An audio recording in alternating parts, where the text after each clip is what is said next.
पूरा भारत जानता है देश की आजादी के आंदोलन में लौह पुरुष सरदार वल्लभ भाई पटेल जी ने अग्रिम पंक्ति में खड़े होकर के देश की आजादी के आंदोलन को एक नई दिशा देने के लिए उस समय के नेतृत्व के साथ मिलकर के बढ़ चढ़ करके भाग लिया।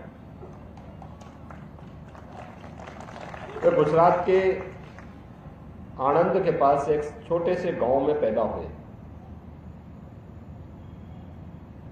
एक सामान्य किसान परिवार में जन्म लेने, प्रारंभिक शिक्षा ही भी मां के सानिध्य में ही घर पर ही संपन्न करने के उपरांत उच्च शिक्षा के लिए वे इंग्लैंड गए। वहां से लॉ की उच्च शिक्षा प्राप्त करने के उपरांत भारत आए, लेकिन देश के अंदर आजादी का आंदोलन उस समय चरम की ओर बढ़ रहा था।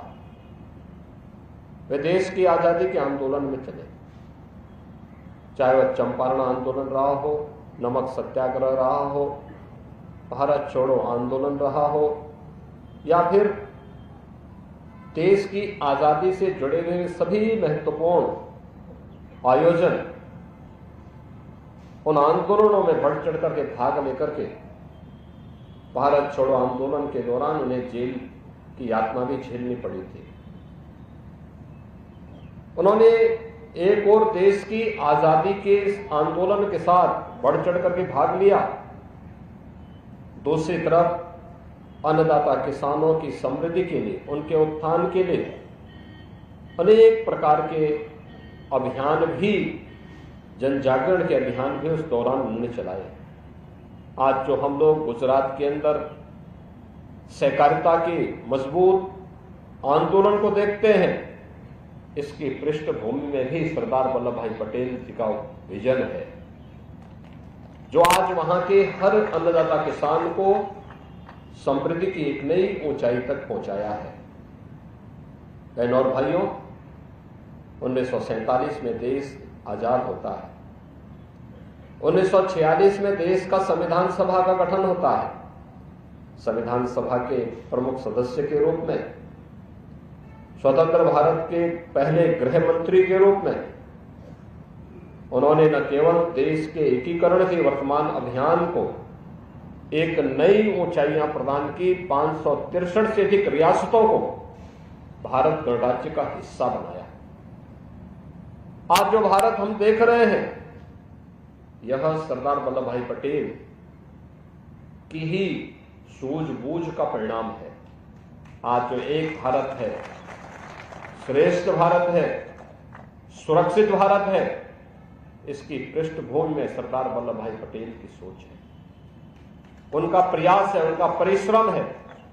एक तरफ भारत माता के इस महान सपूत ने भारत के एकीकरण के लिए इस अभियान को आगे बढ़ाया, तो दूसरी तरफ स्वतंत्र भारत कैसे होना चाहिए। गुलामी के कालखंड में जिन मान बिंदुओं की का अपमान हुआ था, उनकी पुनर्स्थापना का कार्यक्रम कैसे होना चाहिए। सोमनाथ मंदिर के पुनरुद्धार के कार्यक्रम को भी उन्होंने अपने हाथों में लेकर के देश के अंदर सांस्कृतिक भारत की स्थापना का जो अभियान उस समय चलाया था, आज उसी का परिणाम है कि लौह पुरुष सरदार वल्लभ भाई पटेल की उन स्मृतियों के प्रति श्रद्धा व्यक्त करने के लिए, कृतज्ञता व्यक्त करने के लिए आज प्रधानमंत्री मोदी जी के नेतृत्व में नया भारत पूरी प्रतिबद्धता के साथ कार्य कर रहा है। अगर लौह पुरुष सरदार वल्लभ भाई पटेल होते तो कश्मीर में धारा 370 आजादी के बाद, संविधान लागू होने के बाद कभी भी लागू नहीं हो पाती। लेकिन छद्म रूप से जिन लोगों ने धारा 370 को डाल करके एक भारत श्रेष्ठ भारत के मार्ग में बैरियर खड़े किए थे, हम सब आभारी हैं। प्रधानमंत्री मोदी जी ने 5 अगस्त 2019 को कश्मीर में धारा 370 को सदैव के लिए समाप्त करके आतंकवाद की नींव को सदैव के लिए समाप्त कर दिया।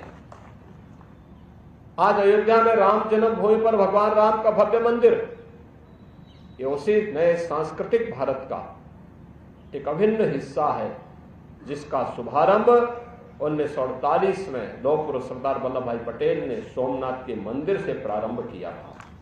आज के इस अवसर पर भारत माता का यह महान सपूत 15 दिसंबर 1950 को अपनी भौतिक काया से हमारे बीच में नहीं रहा। पूरा देश स्तब्ध था। उनके नेतृत्व में भारत एक नई ऊंचाइयों को छूता, लेकिन लौह पुरुष सरदार वल्लभ भाई पटेल के न रहने के बाद आज उनकी संकल्पनाओं को मूर्त रूप देने के लिए जो अभियान देश के अंदर चल रहा है, यह अवश्य एक भारत श्रेष्ठ भारत की प्रधानमंत्री मोदी जी की परिकल्पना को साकार करेगा।